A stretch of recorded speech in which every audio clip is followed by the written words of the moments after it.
Hello दोस्तों, welcome to primarily teaching. आज से मैं स्टार्ट कर रही हूँ इंग्लिश रीडिंग प्रैक्टिस सीरीज।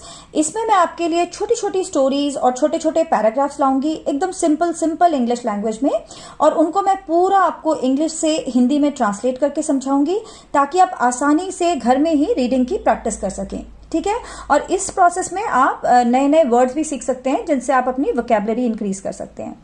तो चलिए शुरू करते हैं आज की स्टोरी, द वाइज मैन, यानी कि बुद्धिमान। वाइज का मतलब होता है बुद्धिमान, द मतलब एक खास इंसान की बात हो रही है, एक बुद्धिमान आदमी।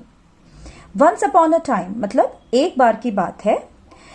A wise man lived in a village, एक बुद्धिमान आदमी एक विलेज यानी गांव में रहता था।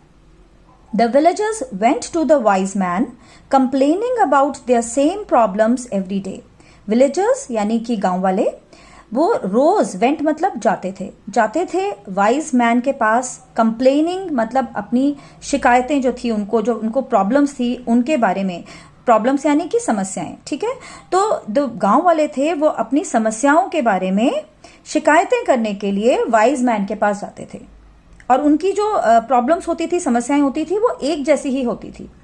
वन डे मतलब एक दिन, one day he told them a joke, उन्होंने जो वाइज मैन थे उन्होंने गांव वालों को एक चुटकुला सुनाया। जोक यानी कि चुटकुला या मजाक।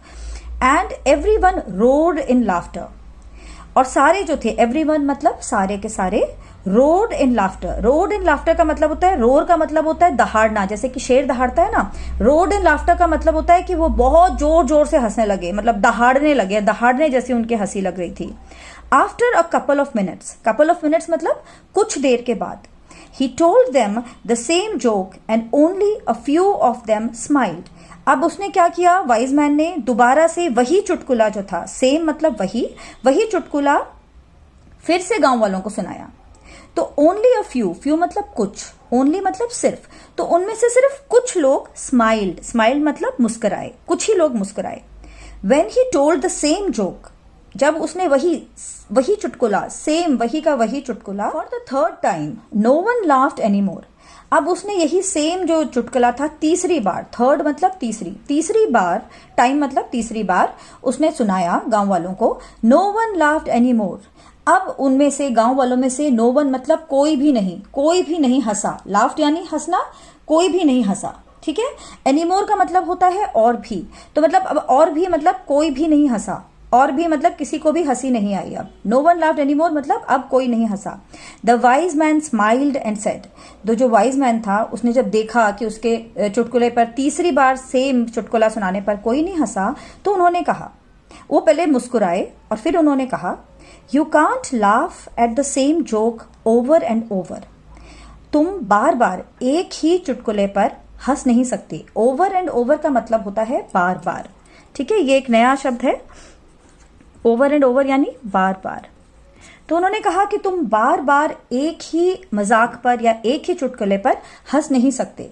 सो why are you always crying about the same problem, तो फिर तुम हमेशा एक ही, मतलब एक जैसी जो तुम्हारी समस्या है उस पर हमेशा, ऑलवेज यानी हमेशा, क्यों रोते हो, उसकी शिकायतें क्यों लगाते हो, एक ही जैसी समस्या पे तुम बार बार क्यों रोते हो। ठीक है, तो उसने उनको समझाया कि जब एक ही जोक पे, मतलब एक खुशी की बात पे आप हंस नहीं सकते बार बार, तो एक ही दुख की बात पे आप बार बार रोते या दुखी क्यों होते हैं। तो इससे हमें क्या शिक्षा मिलती है, मॉरल यानी कि क्या शिक्षा मिलती है, moral of the story, worrying won't solve your problems. Worrying यानी चिंता करना। ठीक है, चिंता। Worrying won't solve your problem, solve मतलब हल नहीं करेगी, आपकी समस्या का हल नहीं निकालेगी। चिंता आप करेंगे तो आपकी समस्याओं का हल नहीं निकलेगा। इट विल जस्ट वेस्ट मतलब बर्बाद करना। It will just waste your time and energy. चिंता सिर्फ आपका टाइम यानी कि आपका समय और आपकी एनर्जी यानी कि आपकी शक्ति या फिर आपकी ऊर्जा को बर्बाद करेगी। ऊर्जा यानी कि आपके दिमाग की शक्ति, आपके शरीर की शक्ति, जब आप चिंता करते हैं तो दोनों बर्बाद हो जाती हैं। तो चिंता जो है वो आपकी वोंट सॉल्व योर प्रॉब्लम्स, आपकी समस्याओं को हल नहीं करेगी, सिर्फ आपका समय और आपकी शक्ति जो है उसको बर्बाद करेगी। ठीक है, तो आई होप ये वीडियो आपको हेल्पफुल लगा हो, और अब आप अकेले में इससे प्रैक्टिस कर सकते हैं अपने आप, अपने साथ इंग्लिश रीडिंग की। और हम मिलेंगे जल्द ही with a new video. Till then take care of yourself and thank you so much for watching.